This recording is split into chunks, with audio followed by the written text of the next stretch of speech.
یہ نہر ہی تو ہے۔ یہ سعودی عرب کے دارالحکومت ریاض شہر کا واقعہ ہے۔ ایک نیک خاتون رمضان المبارک کے مہینے میں ہر روز افطار سے پہلے تمام بچوں کو اکٹھا کرتی اور ان سے کہتی، جو کچھ میں کہوں اور کروں تم بھی وہی کہنا اور کرنا۔ پھر وہ دعا کے لیے ہاتھ اٹھاتی اور کہتی، ہمیں اپنا گھر عطا کر جس کے آگے ایک نہر ہو۔ تمام بچے بھی ہاتھ اٹھاتے اور کہتے، الہی ہمیں اپنا گھر عطا کر جس کے آگے نہر ہو۔ اس خاتون کا شوہر ہنستا اور کہتا، اپنے گھر کی بات تو سمجھ آتی ہے، لیکن یہ گھر کے آگے نہر ہونے کا کیا مطلب؟ اس صحرائی علاقے میں نہر کہاں سے آئے گی؟ بیوی اسے جواب دیتی، آپ کو اس سے کیا غرض؟ یہ ہمارا اور اللہ تعالیٰ کا معاملہ ہے، آپ بیچ میں مت آئیے۔ وہ رب تو کہتا ہے مجھ سے مانگو میں عطا کروں گا۔ ہم تو جو جی میں آئے گا مانگیں گے اور بار بار مانگیں گے۔ غرض وہ اسی طرح بچوں کو اکٹھا کرتی اور خود بھی دعا کرتی اور بچوں سے بھی کرواتی۔ رمضان المبارک بیت گیا۔ ایک دن اس کے شوہر نے کہا، اب بتاؤ کہاں ہے تمہارا اپنا گھر اور کہاں ہے وہ نہر؟ خاتون نے بڑے یقین سے جواب دیا، اللہ تعالی ہمیں ہمارا گھر ضرور دے گا، وہ ہماری تمام مرادیں پوری کرے گا۔ اس سے اگلا واقعہ وہ خود بیان کرتی ہیں اور کہتی ہیں کہ میں شوال کے 6 روزے رکھ کر فارغ ہوئی تھی کہ ایک روز بڑا عجیب واقعہ پیش آیا۔ میرے شوہر عصر کی نماز پڑھ کر مسجد سے نکل رہے تھے کہ ریاض کے ایک امیر آدمی نے ان کا راستہ روکا۔ میرے شوہر انہیں جانتے تک نہ تھے۔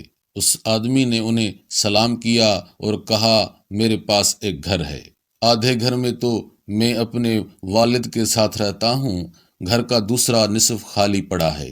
اللہ تعالیٰ نے مجھے اور میری اولاد کو اپنے فضل و کرم سے بہت نوازا ہے، ہمیں اس آدھے گھر کی ضرورت نہیں۔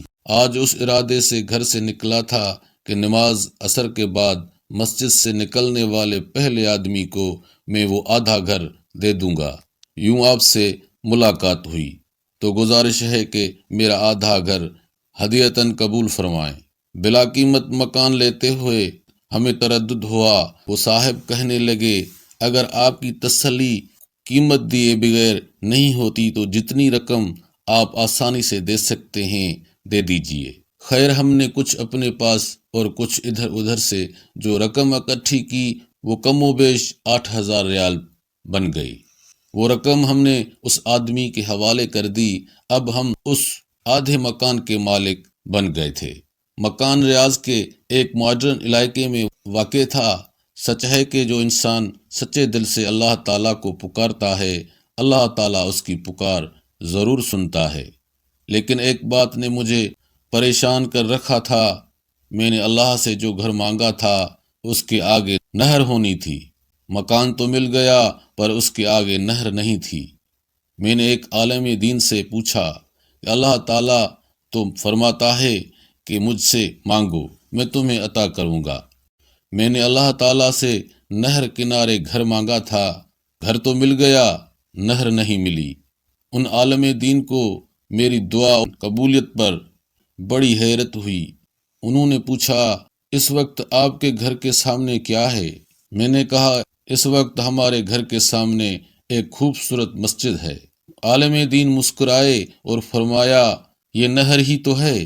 پھر انہوں نے مجھ سے یہ حدیث مبارک بیان کی کہ حدیث میں نبی صلی اللہ علیہ وآلہ وسلم نے ایک اصحابی سے فرمایا کہ آدمی کا گھر نہر کنارے ہو اور وہ اس میں روزانہ 5 مرتبہ غسل کرے تو کیا اس کے بدن پر میل کچیل رہے گا؟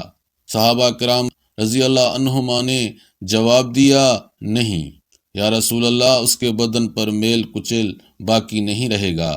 فرمایا، یہی حال 5 نمازوں کا ہے، ان کے ذریعے اللہ تعالیٰ گناہوں کو مٹا ڈالتا ہے۔ میری آنکھوں سے خوشی اور تشکر کے آنسو رواں تھے۔ بے شک میرے رب نے گھر کے سامنے خوبصورت نہر بھی عطا کی تھی۔ سبحان اللہ و بحمدہ، سبحان اللہ العظیم۔